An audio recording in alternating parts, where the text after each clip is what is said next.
अस्सलाम वालेकुम, welcome to my channel. आप देख रहे हैं माई कुकिंग हब यूट्यूब चैनल। कैसे हैं आप सब? उम्मीद है कि ठीक ठाक होंगे। आज मैं बनाने जा रही हूँ शीर खोरमा। इसके लिए जी मैंने लिए 4 गिलास दूध के। इसे हमने पहले बॉईल कर लेना है थोड़ा सा, ठीक है। और इसमें मैंने डाल दी है जी 4 ही छोटी इलायची, ठीक है। और अब हम इसे थोड़ा सा पकाएंगे और फिर हम नेक्स्ट स्टेप करेंगे। मैंने लिया है लजीज़ा शीर खोरमा मिक्स और इसी से मैं बनाने जा रही हूँ शीर खोरमा, ठीक है। पहले हमने दूध को अच्छी तरह से बॉईल कर लेना है, अच्छे से गर्म हो जाएगा तब हमने पैकेट इसके अंदर डालना है। फुल पैकेट मैं यूज़ करूँगी और ये मैं इसलिए पका रही हूँ ताकि जो हमारे पास ये छोटी इलायची इसका सारा जो है ना खुशबू इसमें चली जाए। और हम इसके जो छिलके बाद में निकाल देंगे, फेंक देंगे इन्हें। और अब मैं इसके अंदर डाल दूँगी जी सारा पैकेट शीर खोरमे का। और हमारा जो फ्लेम है वो मीडियम टू लो होना चाहिए। इस दौरान इसे हम पकाएंगे मीडियम टू लो फ्लेम पर 8 से 10 मिनट के लिए, सही है। अच्छे से हमने इसे पका लेना है।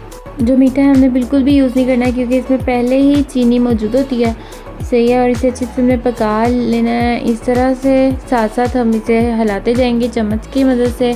और अब मैंने लिए सवैयाँ और इनको मैंने बारीक बारीक काट लिया है हाथ की मदद से। अब मैं इसके अंदर डाल दूँगी। तकरीबन 3 से 4 चम्मच मैंने इसके अंदर डाल दिए हैं। और अब मैं इसे 5 से 6 मिनट के लिए पकाऊंगी मीडियम टू लो फ्लेम पर। और फिर मैं फ्लेम कर दूँगी बिल्कुल दम वाला, ठीक है। 4 से 5 मिनट मैं इसे दम वाली फ्लेम पर पकाऊँगी, ठीक है। पहले हमने 5 से 6 मिनट इसे मीडियम टू लो फ्लेम पर पकाना है और उसके बाद हमने दम वाली फ्लेम पर आ जाना है, सही है। इस तरह से हम इसे अच्छे से कुक कर लेंगे।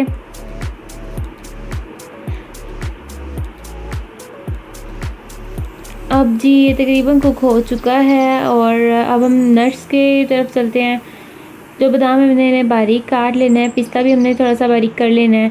अगर आपको बादाम तो हमने लाजमी काटना है बारीक, ठीक है। पिस्ता आपको ऐसे ही अच्छा लगता है तो आप ऐसे भी डाल सकते हैं, कोई मसला नहीं है। बाउल लिए मैंने एक, इसके अंदर अब हम सर्व करेंगे, डाल देंगे। और बहुत अच्छी बनती हैं, बहुत टेस्टी। आपने लाजमी ट्राई भी करनी है और फिर आपने कमेंट करके मुझे बताना है कि आपकी रेसिपी कैसी लगी है। और प्लीज़ मेरे चैनल को सब्सक्राइब करें। अगर आपको रेसिपी अच्छी लगी है तो लाइक करें, कमेंट करें और शेयर करें। सारा शीर खोरमा हमने इसके अंदर डाल देना है और एंड पे मैं इसके अंदर डाल दूँगी नट्स। लें जी, सारा डाल दिया मैंने इसके अंदर। अब नट्स के अंदर डाल देंगे और जी हमने इसे ठंडा कर लेना है अच्छे से और फिर हमने इसे सर्व करना है। इंशाल्लाह अपनी नेक्स्ट वीडियो के साथ मिलते हैं। अल्लाह हाफिज़।